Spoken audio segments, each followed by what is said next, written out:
The people, the headlines, the issues impacting you and your family. This week in Cincinnati on WCPO 9.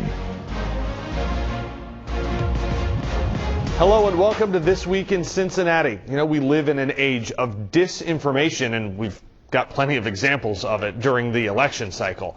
But how widespread is this problem, and how many people are buying into ideas and reports that just aren't true?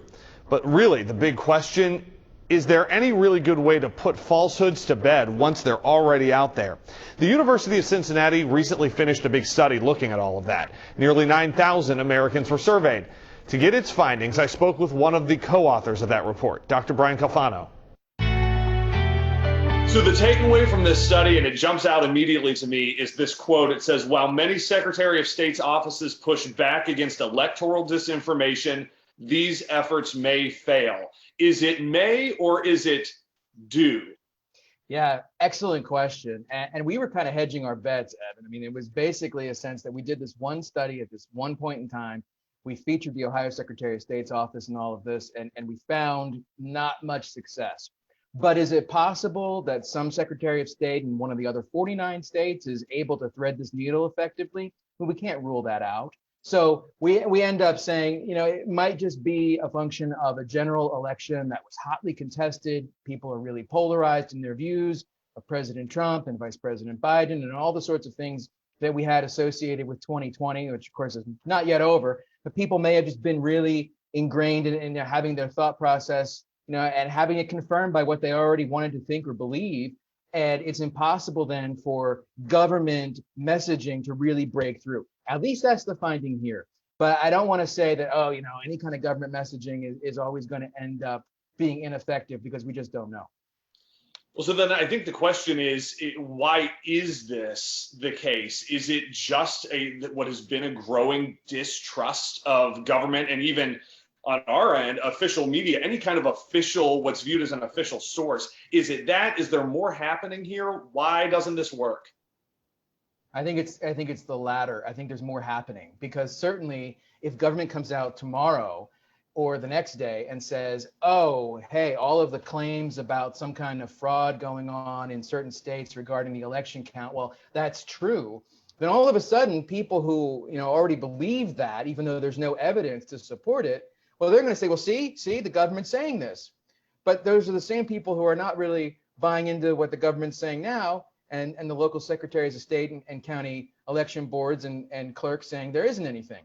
So what it comes down to really is this motivated reasoning, as we call it. People want to believe information that supports their preconceived notions. They already have a viewpoint, they're emotionally invested in that viewpoint, and any information that comes along that supports what they already think, they're going to be biased towards it.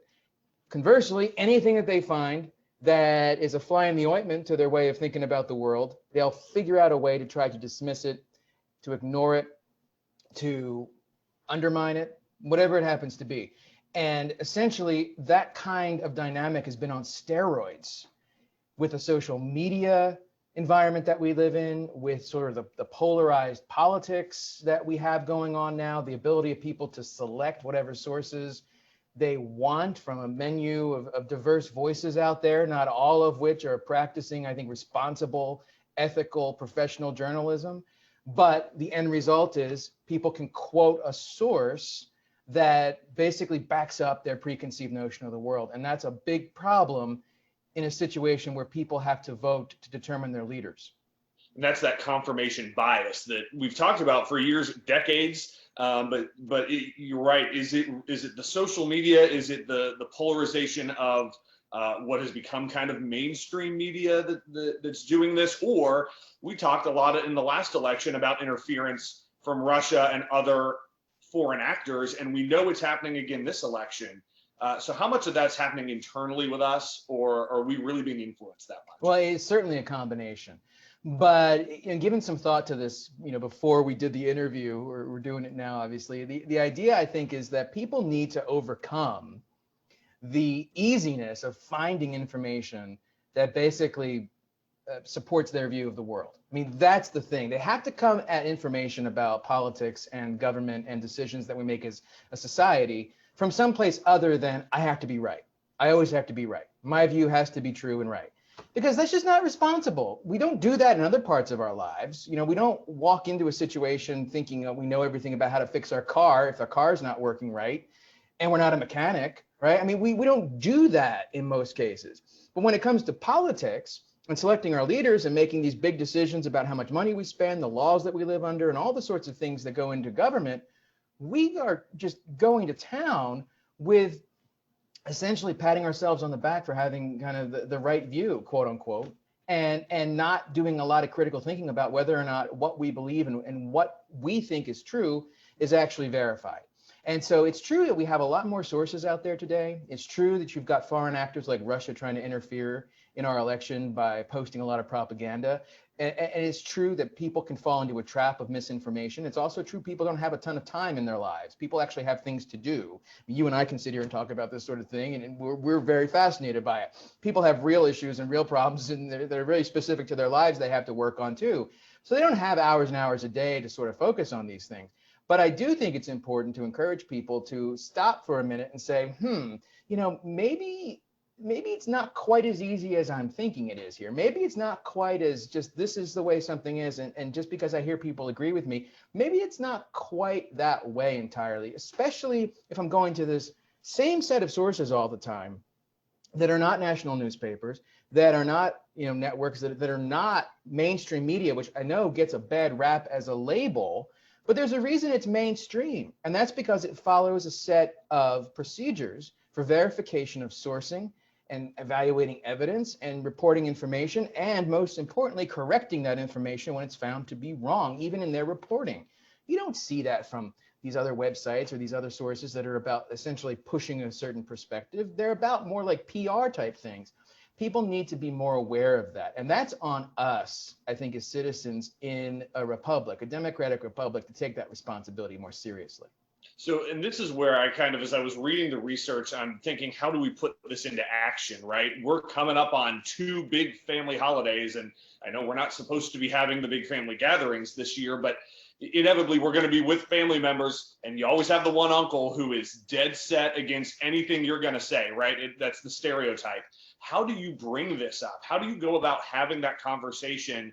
Maybe you do have someone in your family who just will not believe if it comes from a verified source, it's got to be a plant. It's got to be rigged. It's got to be fake. Yeah, I have struggled with this, in my own family and trying to talk to folks about this. And you're right, you have that. In my case, it's my parents, they have a particular view of the world, and they know that I do media work and that I'm a college professor too, and that I'm dealing with a lot of different sources and viewpoints on things. And I just try to remind them as, humorously as I can, because we have that kind of relationship. Again, a lot of this is dependent on the kind of relationship you have. If someone is going to take it very personally that you're challenging them among other family members in public, maybe you should do it in private. Find a way to make it work for your interpersonal situation. I think that's the first thing. But the next thing is to say, listen, there are other perspectives out there, and there are people who are of goodwill, who are working hard as professionals to give us the best sense of what's going on in the world. And things are just not as simple as the nice little neatly packaged email blasts that you might get asking for money, or your social media feed and all the memes that you see. Maybe there's other information here. Let me show you something. And then you can show me what your perspective is too. And we can kind of try to reason our way to do this. But I have to say, with the caveat, it takes practice. If you're not somebody who's used to doing this, and you're not someone who's very verbally oriented, and a lot of times, you just start, I'm Italian, so we start talking with our hands a lot, things might get a little heated, right? You got to watch it. And some people, particularly in this part of the country, which I love, talking about politics, talking about religion, doesn't always come out in the best end game scenario in public. These are issues that a lot of people want to keep private. So you have to thread that needle in a way that is respectful to people and their perspectives on things, and you take them seriously. But by the same token, I think if we just let everybody have their own view of the world, that's going to end up being a problem for us, because we still have to have some sense of reality that we all come back to on which to base our collective decisions as a country. And we're missing We've got to go to a break real quick. We're going to come back right after this and talk with our hands some more. We'll be right back. You bet.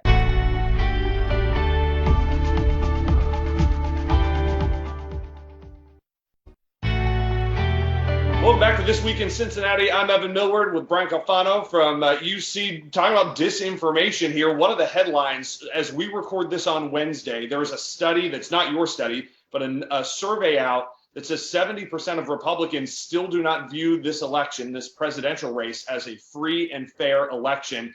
This plays right into the research you did with the University of Cincinnati, in particular about the sources of information. I can't tell you how many people have screamed at me on social media that it's not the media's job to name a president, in which case I say, you're right. These are projections. How do you handle sourcing in the fight here? It's really an ongoing battle because you have to get people to see that what goes into items that are reported from a particular source, like a government agency, like the Secretary of State's office or the Associated Press making a call. There's a lot of empirical verification. There's a lot of forethought that has gone into it versus the meme somebody you like just posted on their social media account that says more people voted in these states than are registered to vote, which has been going around and has been debunked. But people are giving equal weight to these things. And again, I think it really comes down to the need to educate folks as much as possible, not on what to think and not on what their conclusion ought to be about some of these things, but on the process of thinking, on the process of coming up with a set of facts and where those facts come from, and more importantly, what went into those facts. And I think a lot of journalists have done a good job over the last few years of sort of showing the work more, getting into the facets of here's how we go about verifying this. Here's how we go about asking the question, what if we're wrong here? These are all things that are helpful. But this is where it also becomes a micro job for us at these dinners, at these virtual family gatherings over the next few months. We have to start having these conversations with people to get back to a sense of some idea of collective reality.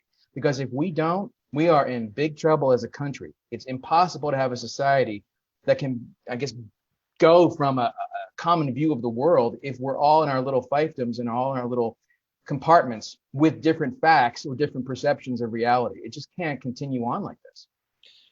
You know what? And that's what a point that is. My last question, we've got about 30 seconds left. Is there hope? Are you optimistic that we'll move past this?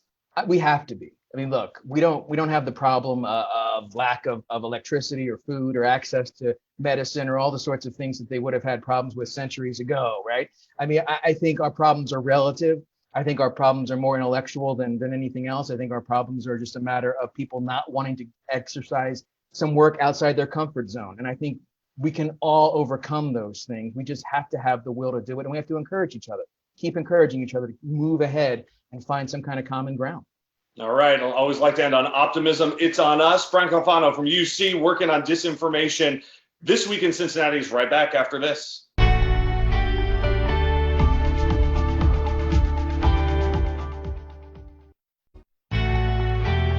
Welcome back to This Week in Cincinnati. I'm Adrian Whitsett. It has been an election like no other. As we record on this Wednesday, there's still ballots being counted right now in some areas. President Trump's campaign is contesting how the ballots are being tallied in some states. WCPO 9 News senior reporter Larry Seward has been covering this for the better part of 2020, looking into our elections, looking into how they're covered, how they are run. And we've seen some differences, Larry, between the spring and the primary and what we saw here in November. If there's one thing that you had to say about the entire election cycle, what was the driver of the turnout that we saw this year?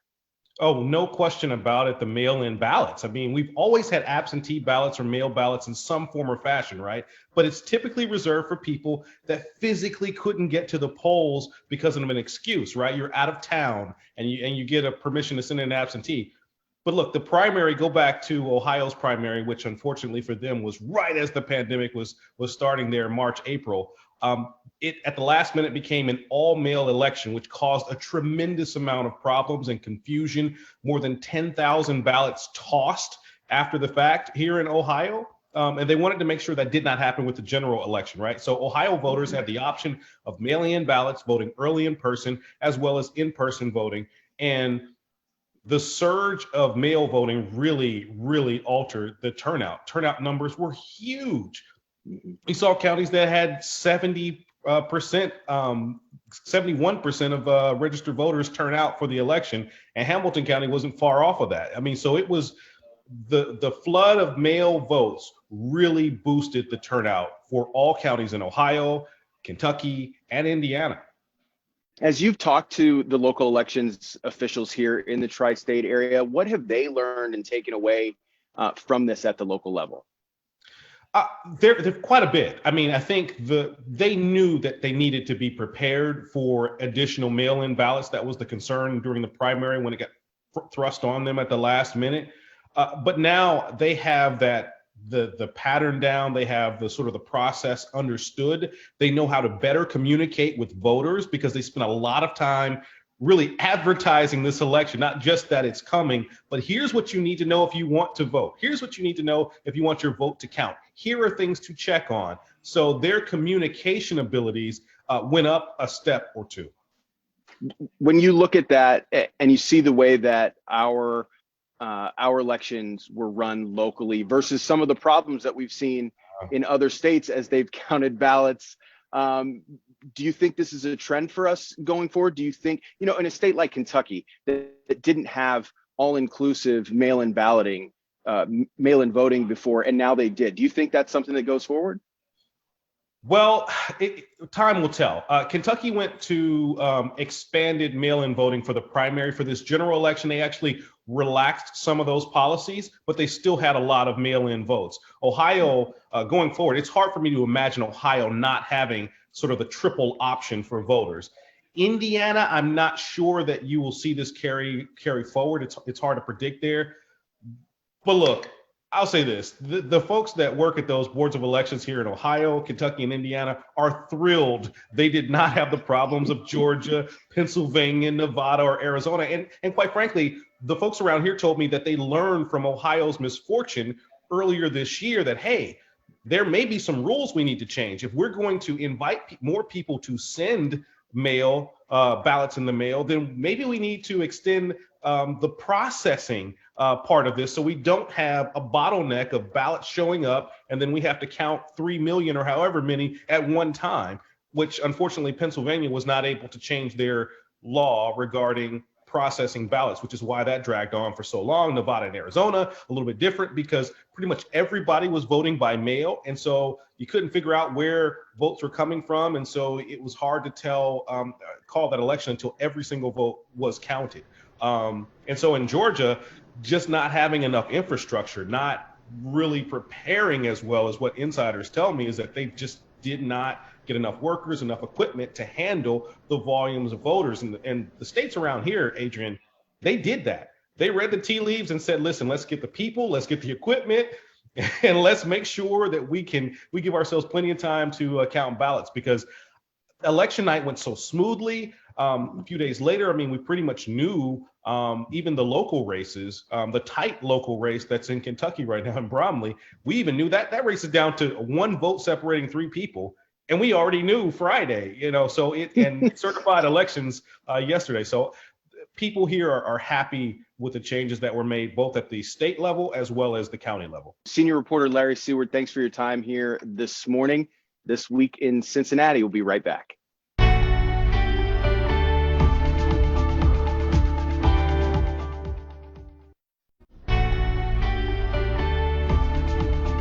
Cincinnati City Council member Jeff Pastor this week was accused of taking $55,000 in bribes in exchange for his votes on development projects.